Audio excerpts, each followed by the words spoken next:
Shalom, salam damai dan sejahtera untuk saudara sekalian, dimanapun berada. Salam Tuhan menyertai kita, dan kiranya kita diberkati olehnya. Pada pagi hari ini, kita kembali merenungkan firman Tuhan, untuk kita terapkan dalam kehidupan kita sehari-hari. Jadi sebelum saudara dan saya bersama-sama membaca dan merenungkan firman Tuhan, mari terlebih dahulu kita berdoa, agar kiranya Tuhan memberikan pencerahan kepada kita, dan kiranya kita dimampukan oleh Tuhan untuk menjadi pelaku firman. Saudara yang kekasih dalam Kristus, saya mengajak untuk kita berdoa bersama. Mari kita berdoa. Bapa di surga, di dalam nama Tuhan Yesus, pada pagi hari ini, kami bersyukur, berterima kasih kepadamu, atas segala rahmat-Mu, berkat-Mu, penyertaan-Mu. Kami mau membaca dan merenungkan firman. Kiranya Tuhan menolong kami, oleh Roh Kudus-Mu, agar pikiran kami dicerahkan, hati kami fokus untuk mengerti kehendak-Mu, dan kami menjadi pelaku firman. Terima kasih ya Bapa, dengarkanlah doa kami yang kami sampaikan di dalam nama Tuhan Yesus, Tuhan dan Juru Selamat kami yang hidup. Amin. Firman Tuhan yang kita akan baca dan renungkan diambil dari Injil Matius pasal yang ke-16 ayat 13 sampai 20. Demikianlah firman Tuhan. Setelah Yesus tiba di daerah Kaisarea Filipi, ia bertanya kepada murid-muridnya, "Kata orang, siapakah anak manusia?" Jawab mereka, "Ada yang mengatakan Yohanes Pembaptis, ada juga yang mengatakan Elia, dan ada pula yang mengatakan Yeremia atau salah seorang dari para nabi." Lalu Yesus bertanya kepada mereka, "Tetapi apa katamu? Siapakah aku ini?" Maka jawab Simon Petrus, "Engkau adalah Mesias, anak Allah yang hidup." Kata Yesus kepadanya, "Berbahagialah engkau Simon bin Yunus, sebab bukan manusia yang menyatakan itu kepadamu, melainkan Bapa-Ku yang di surga. Dan aku pun berkata kepadamu, engkau adalah Petrus, dan di atas batu karang ini aku akan mendirikan jemaatku, dan alam maut tidak akan menguasainya. Kepadamu akan kuberikan kunci kerajaan sorga. Apa yang kau ikat di dunia ini akan terikat di sorga, dan apa yang kau lepaskan di dunia ini akan terlepas di sorga." Lalu Yesus melarang murid-muridnya supaya jangan memberitahukan kepada siapapun bahwa ia Mesias. Demikian firman Tuhan yang kita baca. Yang berbahagia ialah kita yang menyimpan firman Tuhan ini, melakukannya, dan memproklamasikannya di dalam kehidupan kita sehari-hari. Saudara yang kekasih di dalam Kristus, ada banyak orang yang bertanya tentang siapakah Yesus, dari mulai kelahirannya sampai dengan kebangkitannya dan kedatangannya kembali. Dan ada banyak orang juga yang punya persepsi beragam. Ada yang ditambah-tambahkan dengan pengertiannya sendiri, ada yang dikutip dari pendapat-pendapat orang lain, ada yang ditafsir dari para ahli, dan banyak lagi hal yang dibicarakan tentang Yesus Kristus. Tentunya ini bukan hal yang baru.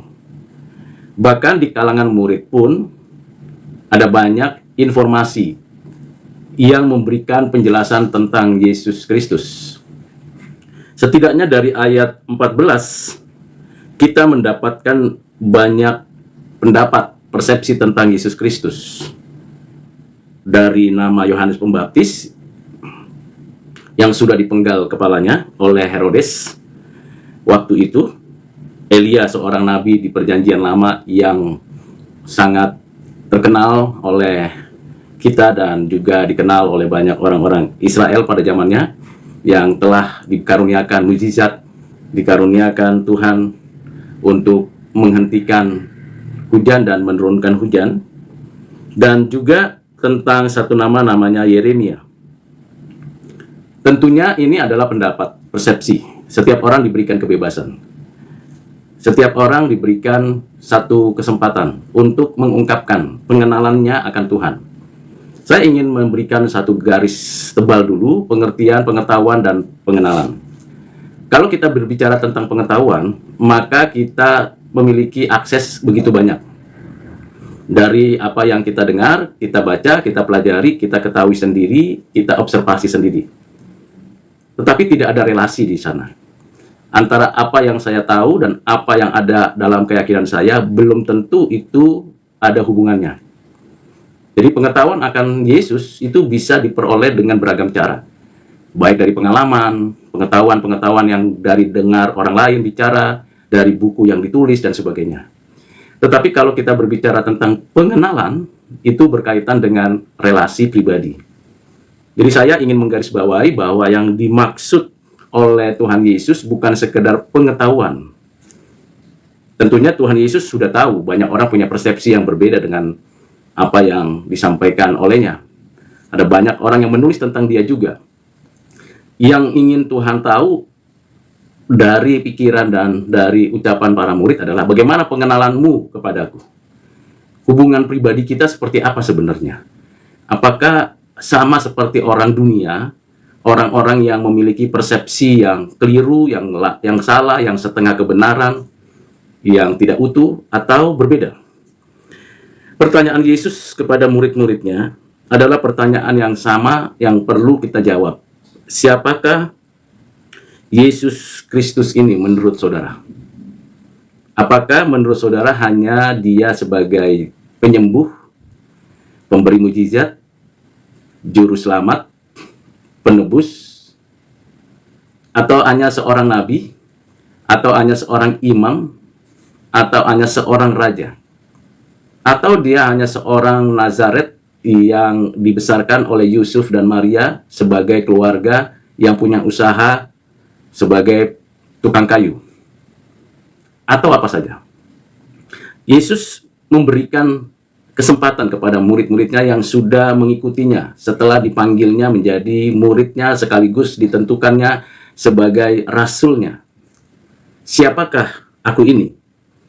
Seperti biasa, dari antara murid-murid yang selalu cepat responnya, yang selalu ingin memberikan pendapat, bahkan agresif memberikan penjelasan-penjelasan, adalah Simon Petrus. Tentu ini sesuatu yang biasa. Di dalam satu kelompok, komunitas, selalu ada saja orang-orang yang dianggap dirinya sendiri sebagai orang yang pantas mewakili kelompok itu. Ada saja orang-orang yang seperti itu. Ada juga kelompok itu punya anggotanya yang diam-diam saja tapi mengamat-amati. Ada juga kelompok yang malu-malu tapi mempermalukan kelompok itu kepada pihak lain. Jadi ini bicara tentang grup kelompok. Nah, Simon Petrus, pertanyaan yang ditanyakan Tuhan Yesus bukan kepada Simon Petrus saja, tetapi ditujukan kepada 12 murid. Simon Petrus tampil memberikan jawaban. Jawabannya sungguh sangat luar biasa. Sungguh sangat klimaks, sangat final. Tidak ada perdebatan lagi di sana. Tidak ada pertanyaan mengapa demikian. Walaupun nanti tafsir banyak orang berbicara tentang apa yang dimaksud oleh Simon Petrus ini. Simon Petrus berkata kepada Tuhan Yesus, "Engkau adalah Mesias." Itu yang pertama. Engkau adalah Mesias. Yang kedua, engkau anak Allah. Engkau anak Allah. Yang ketiga, anak Allah yang hidup. Dilekatkan pada Yesus yang menurut Petrus itulah pengenalan yang sesungguhnya. Tuhan Yesus tidak langsung mengatakan bagus, 100% benar. Tidak ada cacat, tidak ada kesalahan dari pernyataanmu itu. Tetapi Tuhan Yesus mengatakan hal yang melampaui apa yang diperkirakan murid-muridnya. Yang pertama, Tuhan Yesus mengatakan, "Berbahagialah engkau Simon bin Yunus." Langsung ditujukan kepada Simon dan dikaitkan Simon bin Yunus. Ini dikaitkan dengan nenek buyutnya, kakek buyutnya. Kamu berbahagia. Karena di antara banyak murid, di antara banyak keturunan Israel yang memahami tentang penyataan Yesus Kristus, baru dia. Baru Simon Petrus. Maka Tuhan katakan, "Berbahagialah engkau Simon Petrus." Tapi tidak berhenti di situ. Yang kedua yang Tuhan katakan adalah, sebab bukan manusia yang menyatakan itu kepadamu. Jadi ini sesuatu yang sangat berbeda, berbanding terbalik dengan yang dipikirkan oleh banyak orang. Di dalam pernyataan ini Tuhan menjelaskan sesuatu yang melampaui lagi, melampaui pengertian dan ekspektasi daripada murid-murid. Kamu berbahagia karena yang menyatakan itu bukan dari dirimu. Pengertian, kedalaman pengenalan akan Tuhan itu bukan berasal dari diri seseorang. Saya misalnya mengenal Tuhan itu bukan karena saya punya kemampuan, pengetahuan yang saya kumpulkan dari berbagai khotbah, baca Alkitab, baca buku rohani, baca buku teologi, dan cerita-cerita yang lain yang mendapatkan kesaksian. Saya mengenal Tuhan bukan karena itu. Ini penempelakan Tuhan yang sangat tajam dan mendalam. Kamu, Petrus, berbahagia mendapatkan pengetahuan itu. Tetapi untuk pengenalan bahwa aku adalah Mesias, anak Allah yang hidup, itu bukan dari dirimu. Jadi banyak orang kan pikir kalau dia sudah baca Alkitab, dari kitab Kejadian sampai Wahyu, kemudian dipelajarinya, bahasa Ibraninya, bahasa Aramiknya, bahasa Yunaninya, kemudian ditelusuri lagi pembacaan dalam bahasa Latin, bahasa Inggris, bahasa daerah, dan bahasa nasional bangsanya, dipikirnya dengan membaca, mencari-cari hubungan satu dengan yang lain, seakan-akan itu pasti memberikan dasar bahwa orang itu sudah tahu, ya, tapi belum tentu kenal. Ini hal yang penting untuk saudara dan saya memahami dan menyadari. Lalu, hal yang paling memberikan penegasan yang mendasar adalah di ayat yang 17 ini dilanjutkan. Melainkan Bapakku yang di surga. Jadi Bapa yang mengaruniakan pengenalan akan diri Yesus Kristus, Bapa yang memperkenalkan kepada dunia, kepada umatnya, kepada murid-muridnya, bahwa Yesus Kristus adalah Mesias, anak Allah yang hidup itu sendiri. Bukan siapa-siapa. Ini sejajar dengan apa yang dikatakan Tuhan Yesus di dalam Matius pasal yang ke-11 ayat 27. Semua telah diserahkan kepadaku oleh Bapakku, dan tidak seorang pun mengenal anak selain Bapa, dan tidak seorang pun mengenal Bapa selain anak, dan orang yang kepadanya anak itu berkenan menyatakannya. Terpujilah Tuhan atas segala anugerah, pertolongan, dan penyertaannya. Dari sini kita belajar bahwa kalau saya dan saudara mengenal Kristus, itu karena anugerah dari Bapa. Karena diberikan iman yang menyelamatkan. Dari anugerah kepada anugerah, dengan iman percaya, dan diberikan pengertian dari ajaran Alkitab, semuanya menyatu menjadi kekuatan pengenalan akan siapakah Yesus Kristus. Kalau berhenti hanya baca Alkitab, debat Alkitab, pengertian-pengertian dari Alkitab, maka belum sampai kepada pengenalan akan Kristus. Kalau hanya meyakini diri sendiri, self-confidence, tapi tidak merujuk dari firman, tidak mendapatkan anugerah khusus, maka belum mengenal daripada pengenalan akan Kristus. Dan sebaliknya, kalau kita dianugerahkan oleh Bapa pengenalan akan Yesus Kristus, maka kita akan didorong oleh Roh Kudus untuk menelusuri dari firman, menaatinya, dan mempercayai kebenaran ini, dan meyakininya dalam kehidupan sehari-hari. Maka Tuhan Yesus mengatakan dengan jelas, kepadamu sesungguhnya dikaruniakan itu dari Bapa di surga. Ayat 18. Dan aku pun berkata kepadamu, engkau adalah Petrus, dan di atas batu karang ini aku mendirikan jemaatku, dan alam maut tidak akan menguasainya. Engkau Petrus, kerikil. Engkau Petrus, kerikil. Lalu dibandingkan dengan batu karang. Siapakah batu karangnya? Yaitu Kristus sendiri, Sang Mesias. Penyataan bahwa Yesus adalah Sang Mesias, penyataan dan pengakuan iman bahwa Yesus Kristus adalah anak Allah, penyataan pengakuan iman bahwa Yesus adalah yang hidup. Di atas pengakuan iman ini, dan dia adalah batu karang ini, Petrus berdiri di sana, berada di sana sebagai kerikil. Dan di dalam pengakuan iman dan pengenalan akan Kristus ini, jemaat Tuhan didirikan oleh Kristus. Aku akan mendirikan jemaatku. Jadi yang mendirikan gereja itu adalah Kristus. Siapakah gereja? Saudara dan saya. Secara organisme, saudara dan saya adalah gereja yang dipanggil keluar dari kegelapan masuk ke dalam terangnya yang ajaib. Di dalam persekutuan dengan Bapa dan Anak dan Roh Kudus. Gereja adalah orang-orang yang dikaruniakan penebusan keselamatan dari Kristus di dalam kekuatan Roh Kudus, dilahirbarukan dan menikmati hidup yang kekal. Gereja adalah orangnya, saudara dan saya. Gereja bukan gedungnya. Kalaupun ada persekutuan, orang-orang percaya di seluruh dunia di sepanjang abad, kemudian berada di dalam satu lembaga dan ada satu institusi, lalu terjadi sebuah pelayanan organisatoris di sana, itu pun disebut gereja organisasi.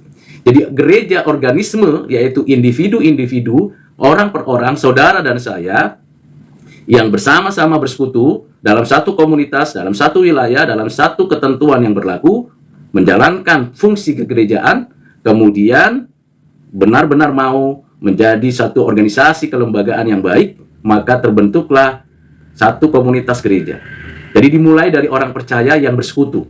Dimulai dari sikap hati menyatakan pengakuan iman bahwa Yesus Kristus adalah Mesias, Anak Allah yang hidup. Dalam pengakuan inilah gereja berdiri. Itulah sebabnya kepala gereja adalah Yesus Kristus. Saudara dan saya adalah tubuh Kristus. Tubuh patuh kepada kepala gereja.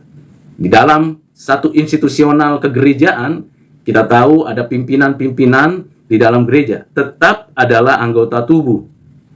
Tidak akan selamanya saya dan saudara berada di dalam satu institusional sebagai anggota institusi gereja. Tapi saudara dan saya untuk selamanya adalah anggota tubuh Kristus. Dan siapa yang mendirikan itu? Yang mendirikan gereja itu? Yesus Kristus. Itulah sebabnya Tuhan di dalam Matius pasal yang ke-28 ayat 19 menyatakan mandatnya kepada banyak orang, terlebih khusus kepada murid-muridnya, sebelum ia naik ke atas, sebelum ia duduk di sebelah kanan Allah Bapa dan akan datang kembali, ia memberikan mandat yang terus-menerus dikerjakan oleh setiap murid Kristus. Matius 28 ayat 19, karena itu pergilah, jadikanlah semua bangsa muridku, dan baptislah mereka dalam nama Bapa dan Anak dan Roh Kudus.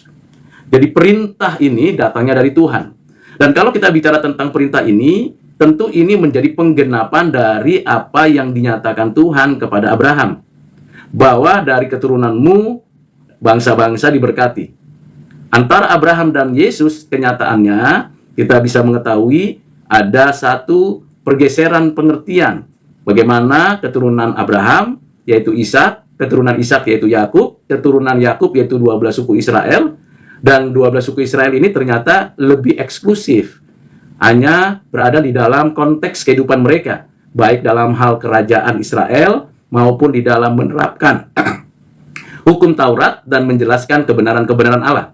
Walaupun berada di tengah-tengah bangsa-bangsa lain. Padahal kehendak Tuhan bagi Abraham dan keturunannya ialah menjadikan bangsa ini menjadi berkat bagi segala bangsa. Itu sebabnya nama Abraham, itu jadinya Bapak Abraham, Bapak segala bangsa. Tadinya Bapak bangsa saja, sekarang Bapak segala bangsa.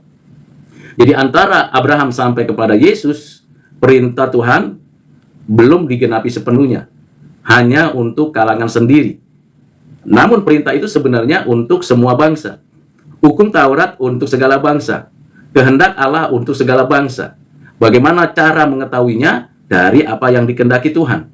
Dan dipertegas dan difinalisasi lagi setelah penebusan Kristus yang telah menang atas dosa, maut, dan iblis, memberikan kepada murid-muridnya perintah yang lebih tajam, lebih sangat luas. Pergilah, jadikanlah semua bangsa muridku.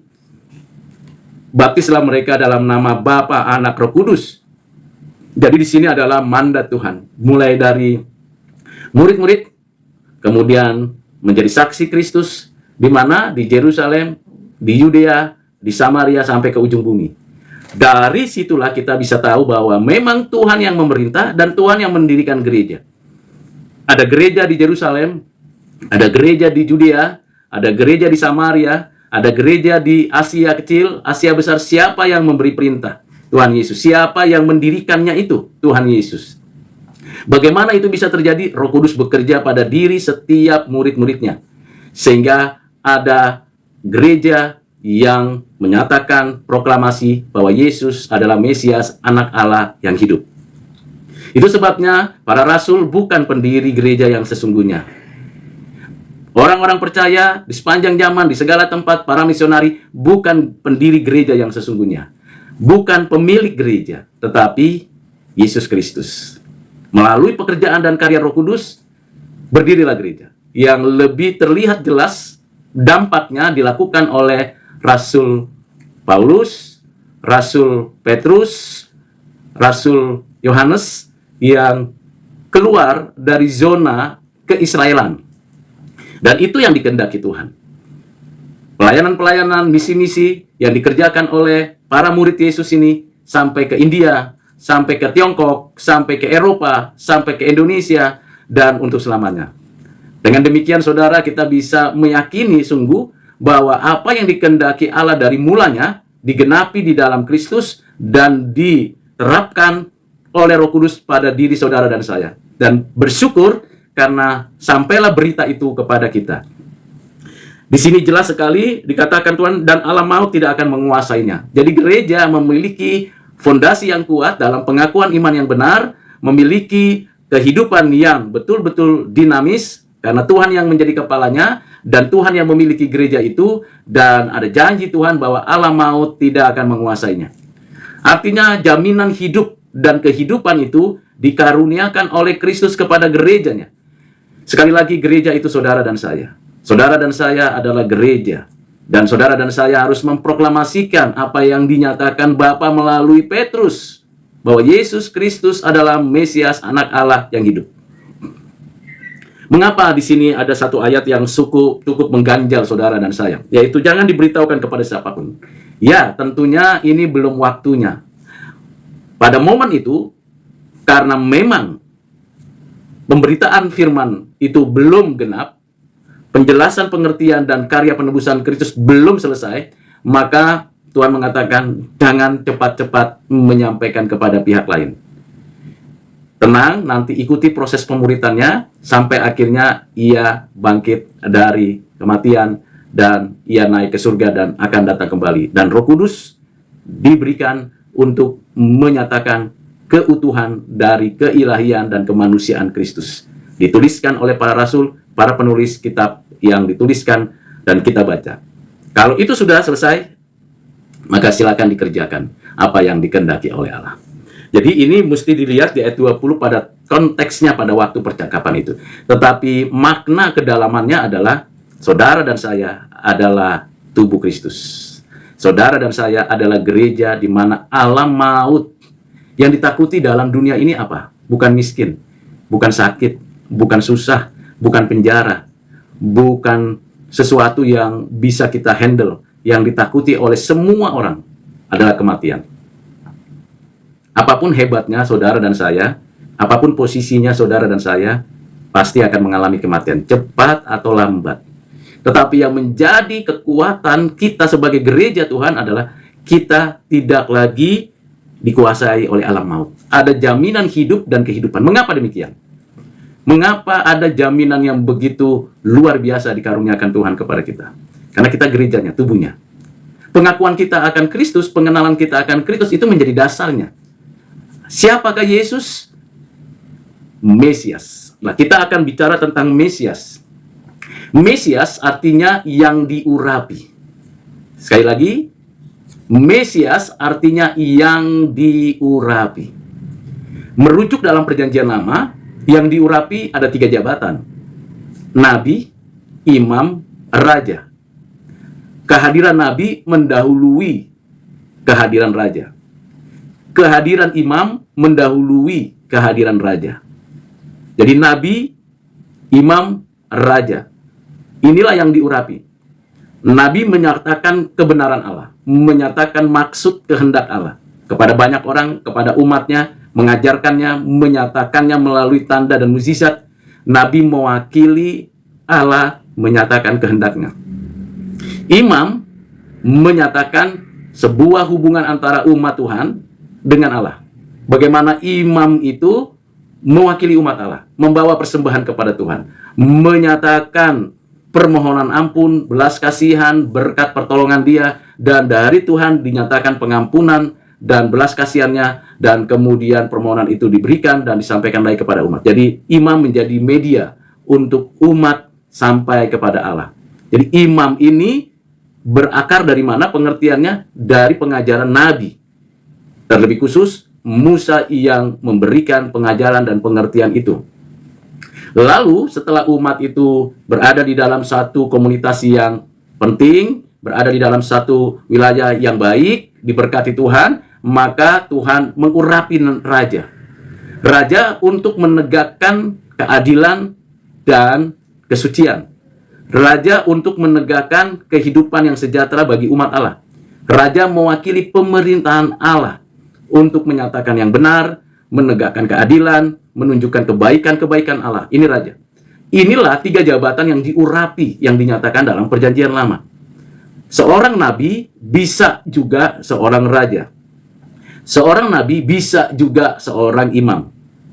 Seorang imam bisa juga menjadi seorang nabi. Tapi seorang imam tidak menjadi raja.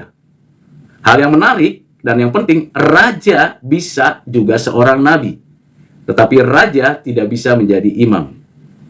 Jadi ada 3 posisi yang penting di dalam konteks Perjanjian Lama yang diurapi.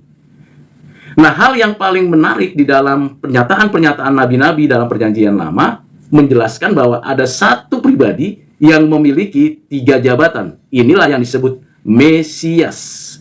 Dia adalah nabi, dia adalah imam, dan dia adalah raja di atas segala raja. Bagaimana mungkin ada orang yang memiliki 3 jabatan sekaligus?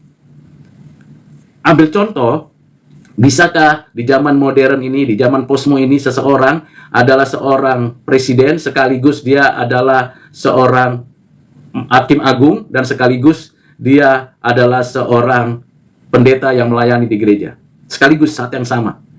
Tentu tidak bisa. Pasti ada faktor-faktor kepentingan dan lag-nya, kekurangan-kekurangan posisi. Tetapi ada satu orang yang dari mulanya sampai selamanya ditentukan dia adalah Mesias. Siapakah orang itu? Yesus. Yesus adalah imam, nabi, raja. Yesus Kristus adalah nabi di atas segala nabi, yang mengutus nabi-nabi dalam Perjanjian Lama, yang mengutus rasul-rasul dalam Perjanjian Baru, yang mengutus murid-muridnya dan mengutus saudara saya untuk mewakili Allah, menyampaikan firman, menyatakan kehendaknya. Itu adalah nabi. Kenabian Yesus luar biasa. Tidak ada orang seperti itu. Yang ada adalah nabi yang diutus. Apakah Yesus diutus? Iya, bukan diutus oleh siapapun, tapi diutus oleh Bapa. Pengutusan Yesus di dalam kerangka pengertian kemesiasannya. Kalau saudara dan saya diutus dalam kerangka pengertian saudara dan saya muridnya Yesus. Tetapi hanya pada momen, pada pengertian, pada pemahaman posisi sebagai murid. Sedangkan Yesus adalah nabi di atas segala nabi. Yesus juga saat yang sama adalah imam di atas segala imam, yang mewakili saudara datang berjumpa dengan Tuhan Allah Bapa untuk mendapatkan pengampunan, belas kasihan, dan bersyukur. Apakah saudara dan saya bisa menjadi imam, mewakili umat itu, mewakili orang lain untuk datang kepada Bapa? Jawabannya tidak. Yang dapat mewakili itu hanya Yesus Kristus, yang berawal dari dirinya Allah sendiri, yang inkarnasi, yang mewakili saudara dan saya. Mengapa demikian? Karena dia adalah yang ilahi dan sekaligus manusia sepenuhnya. Inilah keimaman Yesus, imam besar agung, imam di atas segala imam. Kalau imam-imam dalam Perjanjian Lama bergantian pelayanannya dan juga akhirnya meninggal. Kalau Yesus melayani, menyerahkan nyawanya, dan ia untuk selamanya imam besar agung, tidak tergantikan, tidak ada yang bisa menggantikan, dan dia kekal keimamannya.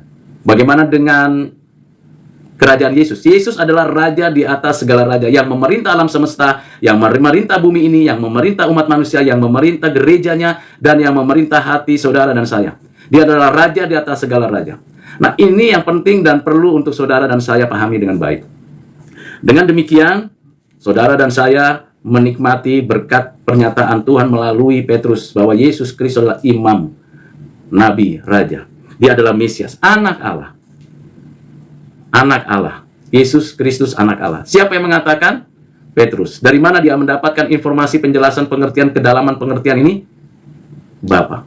Ada orang yang mengatakan bahwa bicara tentang anak Allah itu biasa. Ya, biasa karena kita lihatnya dalam konteks relasi. Dalam konteks konsep di mana ada Bapa, ada anak. Tapi istilah anak Allah pernah dipakai di dalam perjanjian lama kepada Israel. Karena diadopsi, dijadikan anak. Hai Israel, kamu kok angkat jadi anak. Juga pernah dijelaskan tentang anak-anak Allah berkaitan dengan malaikat. Mereka disebut sebagai anak-anak Allah. Dan juga para nabi dan orang-orang percaya disebut anak-anak Allah. Gereja pun dijadikan anak Allah. Semuanya adalah satu keadaan, status di mana yang tadinya bukan anak, yang tadinya hanya ciptaan, yang tadinya di luar daripada apa yang Tuhan kehendaki, sekarang ditarik, dibawa menjadi anak Allah. Itu berarti keanakan Israel, keanakan malaikat, keanakan saudara dan saya berada di dalam genggamannya karena inisiatif Allah, karena kehendak Allah, dan karena kemauan Allah untuk menjadi satu keluarga, menjadi satu hubungan yang baik antara dirinya dengan saya, saudara, dan umat Tuhan sepanjang zaman. Jadi keanakan ini unik. Tetapi spesial untuk Yesus. Ini keanakannya bukan karena apa yang dinyatakan di dalam hubungan Israel dengan Bapa, dengan Allah.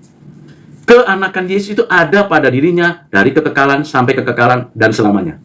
Itu sebabnya ketika Yesus dibaptis di Sungai Yordan oleh Yohanes Pembaptis, dari surga dikatakan, inilah anakku yang kukasihi, kepadanya aku berkenan. Ketika transfigurasi dinyatakan Tuhan mengenai keadaan yang sesungguhnya, ada Elia, ada Musa, ada murid-murid yang menyaksikan, dari surga dikatakan, inilah anak yang kukasihi. Ini berbicara bukan hanya pada konteks sejarah, kalau semuanya berada dalam konteks sejarah keanakannya. Ini juga bukan dalam konteks ciptaan, seperti malaikat dan yang lainnya, tapi ini dalam keadaan konteks kekekalan. Saudara dan saya mesti mengalami pengertian ini, bahwa Yesus adalah anak Allah dalam kekekalan, tidak berawal, tidak berakhir, selama-lamanya. Kalau saudara dan saya sebagai anak-anak Allah, ada awalnya, tapi tidak ada akhirnya, karena memang status itu bersifat kekal diberikan Tuhan kepada kita. Namun berbeda dengan keadaan Yesus. Dia pada mulanya yang kekal untuk selama-lamanya adalah anak Allah. Yang ketiga adalah yang hidup. Nah, ini yang penting. Yang hidup yang dinyatakan Tuhan kepada kita. Bahwa dialah yang menghidupkan kita dan yang memberikan kehidupan sekarang dan selamanya. Pengakuan iman Petrus ini memberikan satu pengajaran kepada saudara dan saya, bahwa sungguh apa yang dinyatakan di dalam Alkitab adalah benar sepenuhnya, tidak ada kesalahan. Dan benar sepenuhnya untuk membawa kita mengenal Allah yang baik, yang benar, bagi kemuliaannya. Kiranya Tuhan menolong saudara dan saya untuk bisa benar-benar sungguh-sungguh menerapkan pengakuan iman ini di dalam pertolongan Tuhan. Mari kita berdoa. Bapa di surga, terima kasih untuk firman yang mengingatkan kami bahwa Engkaulah ya Tuhan Yesus, Mesias, anak Allah yang hidup. Tidak ada yang lain. Tidak ada nabi atau imam atau raja yang melampaui dirimu. Karena Engkaulah ya Tuhan Yesus yang mengutus para nabi, yang mengangkat para raja, dan yang memberi pelayanan kepada para imam. Dan kami bersyukur karena di dalam pengajaran mula kami mengerti bahwa Engkaulah satu-satunya Mesias dan anak Allah yang sejati, yang memberikan hidup dan kehidupan kepada kami. Di tengah perjalanan hidup kami, pergumulan kami, kesulitan kami bersyukur Engkau tetap setia menopang dan memelihara kami. Terima kasih Bapa, berkat-Mu atas kami, di dalam nama Tuhan Yesus kami berdoa bersyukur. Amin.